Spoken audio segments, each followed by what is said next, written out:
और योग गुरु बाबा रामदेव के विवादित बयान के बाद डॉक्टर्स ने 1 जून से काला बिल्ला लगाकर काम करने का फैसला लिया। यानी कि आज से डॉक्टर्स काला बिल्ला लगाकर काम करेंगे।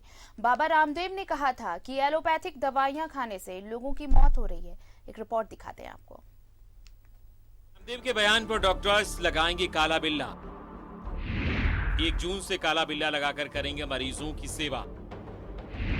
आईएमए ने कहा सार्वजनिक रूप से माफी मांगे रामदेव। एलोपैथ आयुर्वेद नहीं, रामदेव का बयान विवादास्पद। कोरोना काल में जान पर खेल डॉक्टर्स ने की सेवा। योग गुरु बाबा रामदेव के द्वारा पिछले दिनों दिए गए विवादित बयान से राज्य भर के चिकित्सकों में नाराजगी है। स्वामी रामदेव ने कहा था कि एलोपैथिक दवाएं खाने से लाखों लोगों की मौत हुई। उन्होंने एलोपैथी को स्टूपिड और दिवालिया साइंस भी कहा था। रामदेव के इस बयान के बाद चिकित्सकों में रोष है। झारखंड के करीब 20,000 चिकित्सक 1 जून को काला बिल्ला लगाकर काम करेंगे। हमें कोई बाबा से विरोध नहीं है, किसी भी बाबा से विरोध नहीं है, ना आयुर्वेदिक से या किसी भी अल्टरनेटिव पद्धति से विरोध नहीं है। हमें उनकी हरकतों से विरोध है। उन्होंने जो वक्तव्य, सार्वजनिक वक्तव्य दिया है, उनको सार्वजनिक तौर पर ही माफी मांगनी चाहिए। देखिए, ये federation of resident doctors association का आह्वान पे ब्लैक बैच लगा के हम लोग और मरीजों की सेवा करते हुए विरोध दर्ज कराने का फैसला लिया फोडा ने, जिसका भी सभी रेसिडेंट डॉक्टर्स सर्वसम्मति से साथ दे रहे हैं। बाबा रामदेव के इस बयान के बाद चिकित्सकों ने कहा कि मॉडर्न मेडिसिन की पद्धति से लाखों कोरोना संक्रमित ठीक हुए हैं। हमें आयुर्वेद और आयुर्वेदाचार्य से किसी तरह की नाराजगी नहीं है। हमारी नाराजगी बाबा रामदेव के वक्तव्य से है। नहीं, तकलीफ तो बहुत होती है, मगर हमारा पेशा ऐसा है कि हम उस तकलीफ को मन में छुपा के और मरीजों की सेवा में लगातार हम लगे रहें।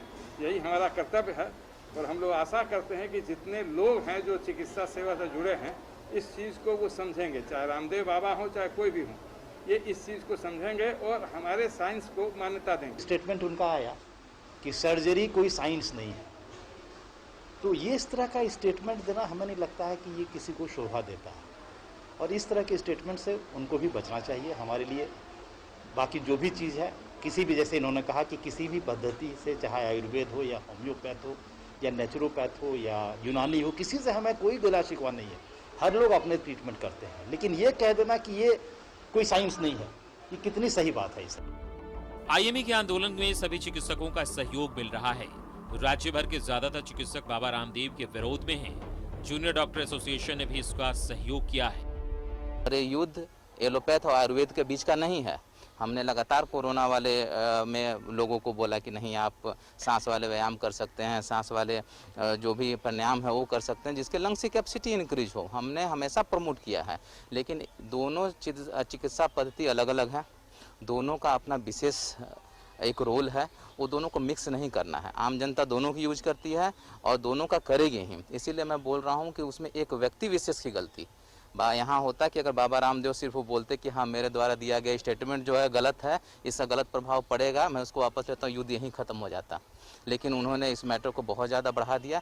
दैट्स वाई हम लोग हैं कि नहीं, हम लोग इसको कल काला दिवस के रूप में 1 जून को मनाएंगे। बाबा रामदेव के बयान के बाद चिकित्सक समाज में रोष है। सभी चिकित्सकों ने एक स्वर में कहा है कि लड़ाई किसी चिकित्सा पद्धति से नहीं, बल्कि बाबा रामदेव के द्वारा दिए गए उस बयान से है जिस बयान में उन्होंने एलोपैथ को गलत ठहराया है। रांची से न्यूज़ 11 भारत के लिए सहयोगी राजेश के साथ सत्यव्रत किरण की रिपोर्ट। और राज्य में वैक्सीन का स्टॉक सिर्फ 4 दिनों का बचा है, वो भी 45 साल से ऊपर वालों के लिए। उधर डोज आने के बाद 18+ का तेज हो पाएगा टीकाकरण अभियान। फिलहाल वैक्सीन आने की कोई स्पष्ट जानकारी भी नहीं है, ये कहना है स्वास्थ्य विभाग के अपर मुख्य सचिव अरुण कुमार सिंह का।